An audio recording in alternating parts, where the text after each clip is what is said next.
Oi pessoal, tudo bem? Tô aqui de novo para gravar mais um vídeo para vocês. Mas esse vídeo é um vídeo que é de um assunto que eu já falei aqui no canal. Na verdade, esse vídeo eu sem querer excluí ele. Como eu não tinha ele salvo no meu computador nem na nuvem, eu não consegui repostar. Então hoje eu decidi gravar de novo porque eu acho que é um assunto bem bacana. E como tem muita gente com família, com crianças que tá vindo pra cá e que tem feito perguntas nos vídeos, eu achei que esse vídeo valia a pena fazer de novo. É um vídeo sobre a educação aqui especificamente na Catalunha, sobre os tipos de escolas que existem. Então hoje eu vou falar um pouquinho pra vocês. E quem vai participar aqui com a gente hoje, assim como da outra vez, vai ser o Henrique, meu filho, que como afinal de contas é ele que estuda, ele que vai também contar um pouco da experiência dele pra gente, né, filho? Sim. Fala oi, pessoal. Oi, galerinha, tudo bem com vocês? E, bom, então assim, vamos começar pelo seguinte. Aqui na Espanha existem 3 tipos de escola: particular, pública e concertada. A particular, ela é bem similar ao Brasil, né? Tanto tem as escolas comuns quanto as escolas bilíngues. E aí a gente tem as públicas e as concertadas. Então, o que é a concertada? A concertada é uma escola que ela tem uma parte que é subvencionada pelo governo. O governo paga uma parte e os pais pagam a outra. Então, o que difere a escola concertada da escola pública? Porque, basicamente, elas são muito parecidas. Difere que a escola concertada, eles têm normalmente uma grade extracurricular um pouco mais ampla, né? E muitas vezes também, pelo que eu tenho percebido, nas aulas curriculares, que faz parte realmente da grade de aula, eles podem ter uma língua a mais ali para que as crianças possam ter aula.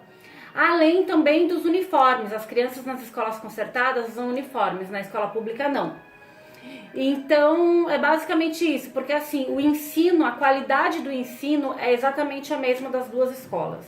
Então uma criança que estuda na escola pública e outra na concertada, elas terão a mesma qualidade de ensino, o que é muito bacana, porque realmente, quer dizer, você tem a mesma capacidade aí dessas crianças. Nas escolas públicas também tem essas aulas extracurriculares, como eu estava falando, mas nas escolas concertadas podem ser um pouco mais, pode ter um pouco mais de opção. Então assim, já da escola pública aqui, da escola pública do Brasil, o que difere? É que aqui as escolas, elas são período integral, né? Não é meio período como no Brasil, de manhã, de tarde, de noite. Aqui é só um único período integral. Eles têm sim aulas extracurriculares que são pagas à parte, mas é num preço bem acessível. Gira em torno aí de 50 euros trimestrais. A gente está falando de 50 euros trimestrais a cada aula extracurricular que é feita. Normalmente eles têm uma grade de 5 tipos de aula. Na verdade, na escola do Henrique são 6 ou 7 tipos de aulas extracurriculares, que aí tem dia que pode ter uma ou pode ter duas, dependendo das suas escolhas. Você paga os livros que essas crianças usam no ano. E o alimento também, né, a comida, você também paga caso você queira que seu filho almoce na escola, ele é pago à parte, né? Então, é basicamente essa a diferença das escolas públicas das escolas públicas aqui e das públicas do Brasil. Então, assim, essa questão de ser a mesma qualidade de ensino, tá com sono, filho? Não. Na pública e na concertada, isso era uma coisa que eu não falei no outro vídeo, que eu acabei esquecendo e que nesse vídeo eu achei que é uma informação bem pertinente de falar, que tem a mesma qualidade de ensino. Então isso é muito bacana. O Henrique vai falar agora o horário que ele entra na escola e o horário que ele sai para vocês entenderem mais ou menos como que funciona. Fala, filho. Ó, pra gente entrar na escola, né? As aulas começam às 8h45 da manhã. Ou seja, quando os portões se abrem, você entra na escola às 8h45 da manhã. Aí a gente fica algumas horas lá, né? Normal. E aí a gente sai da escola às meio-dia e 15, mas a gente não sai da escola e já fica em casa, não. A gente vai para O almoço. Eles vêm almoçar. Só que também tem a opção do manjador, que alguns alunos, né, que as mães estão trabalhando e eles não conseguem ir para casa. E eles comem lá na escola. E o que é pago também. Então, esse valor na escola que o Henrique estuda é R$ 6,80 ao dia. Basicamente, esse valor aí para todas as escolas pode variar um pouquinho para mais ou para menos, mas não foge muito disso. E aí, continuando, quando a gente vai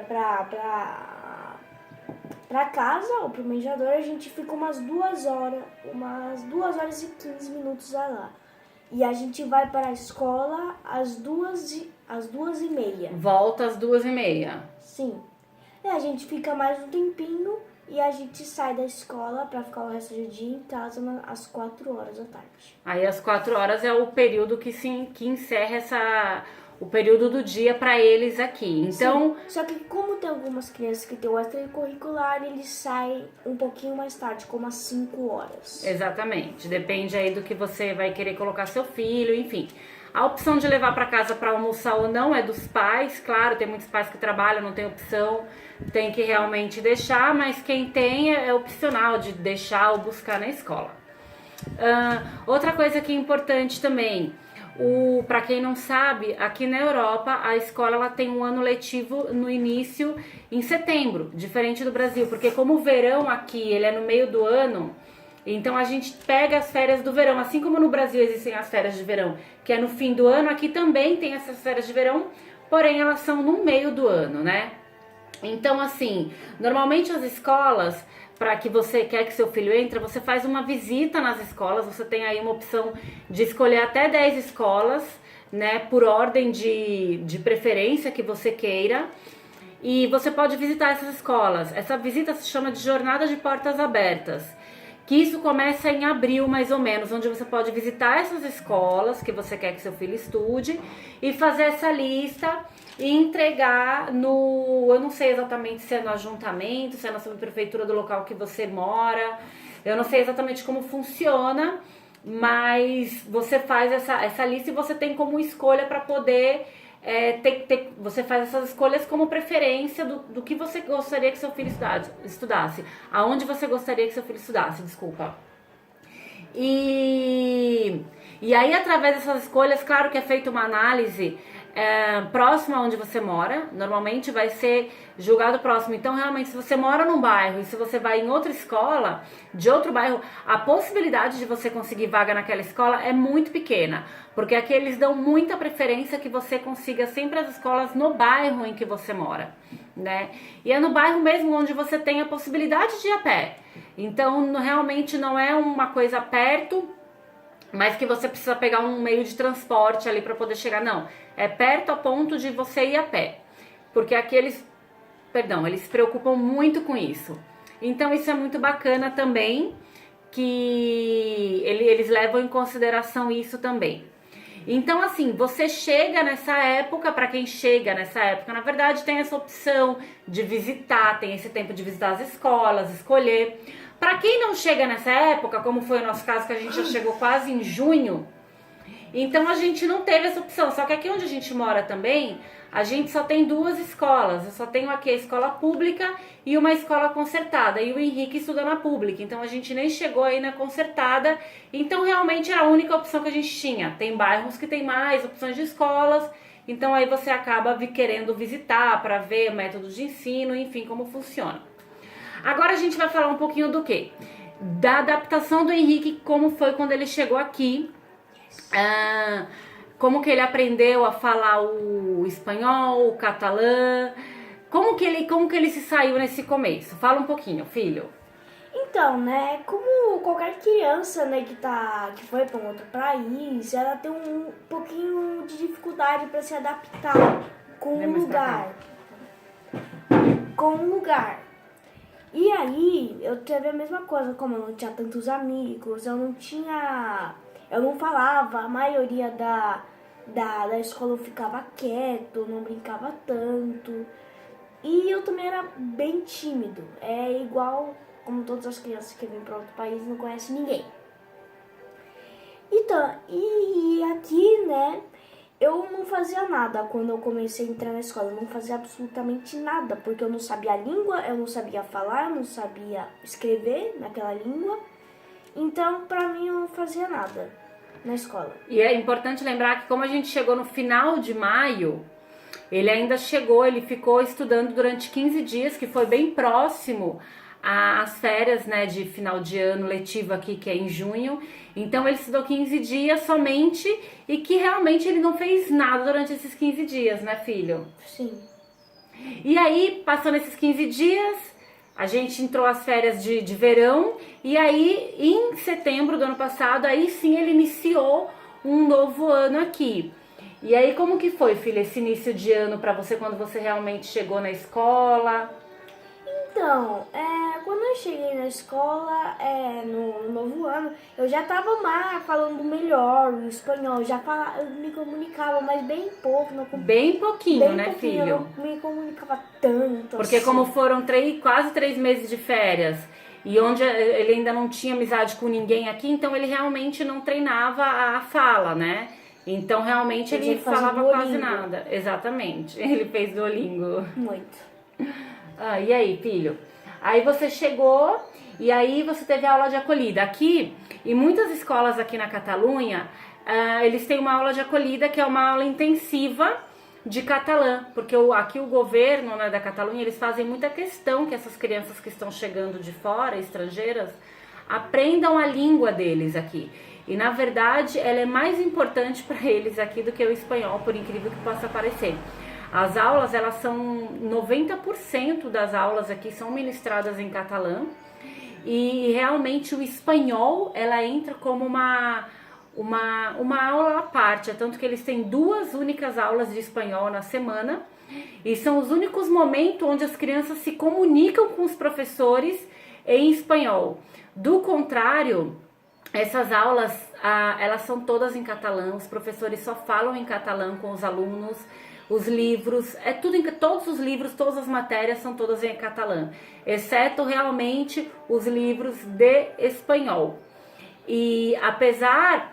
Fala, filho, como que funciona a comunicação das crianças na rua? Agora eu vou deixar ele um pouquinho falar. Então, quando a gente vai brincar, normalmente a gente não fala muito catalã, a gente fala mais espanhol. Porque é assim, escola é catalã e na rua é espanhol. E as crianças realmente, como eu tenho alguns amigos aqui na frente no parquinho, a maioria deles só falam espanhol, eles não falam catalã. A maioria não, todos, né, filha, na verdade, né?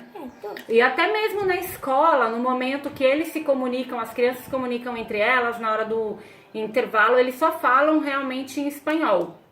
Eles acabam não falando em catalã. Agora fala, filho, da sua adaptação na aula de acolhida e quando você começou a falar o espanhol. Tá bom. Então, a aula de acolhida, eu vou começar com a aula de acolhida.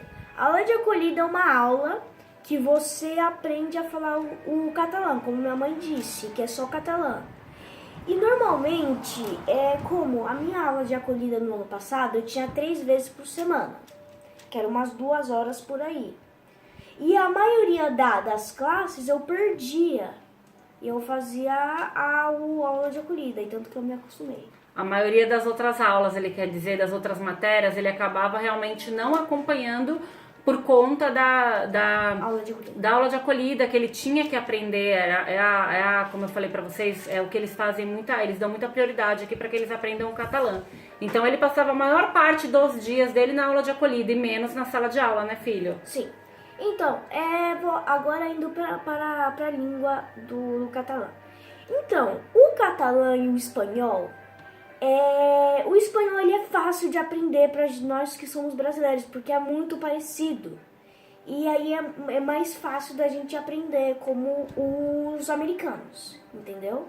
Como assim, como os americanos, filho? Porque os americanos eles têm um pouco de dificuldade de aprender espanhol. É isso que eu só queria falar.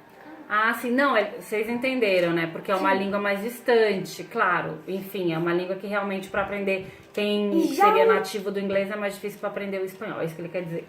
E já o catalã, ele já é um pouquinho mais difícil porque ele é uma mistura de muitas línguas. Ele é uma mistura de francês com italiano, com português, com espanhol, é uma mistura de tudo. Entendeu? E é por isso que ele é um pouquinho mais difícil, mas é meio fácil, um pouquinho fácil. Para as crianças. E você fala catalã hoje, filho?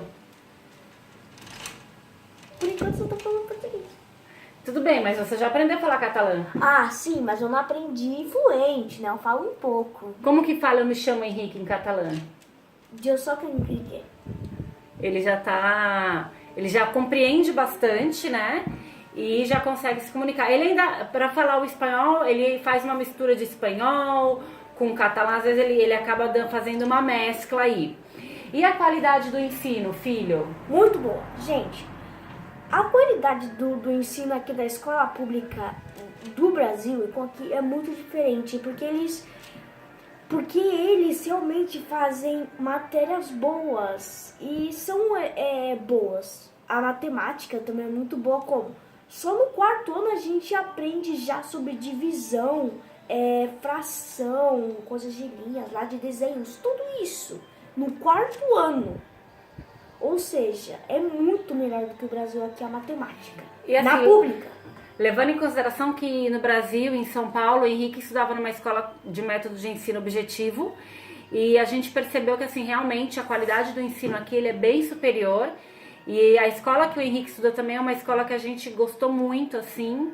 Os professores são muito bacanas, todas as pessoas envolvidas ali na parte da pedagogia, das pessoas que trabalham, respeitam muito as crianças também, isso é muito legal. Quer falar mais alguma coisa, filho da escola? Não, acho que já tá bom, né? Porque também o vídeo tá ficando muito largo. Gente, é isso. Desculpa o vídeo, é porque a gente acaba tendo, pra falar um pouquinho mais dos detalhes, acaba ficando um pouquinho grande. Dê um like se você gostou do vídeo, pode deixar perguntas aqui que a gente vai responder. E se inscreva no canal aí pra ajudar minha mãe aqui, tá bom? Exatamente, se inscrevam no canal. E assim, eu quero agradecer a todo mundo aí que tá assistindo a gente, que tá deixando as perguntas, eu tô gostando bastante, tá bom? Obrigada mesmo, pessoal, por tudo. Beijo grande, tchau! Beijo, gente. Tchau. Fui. Eu desligo.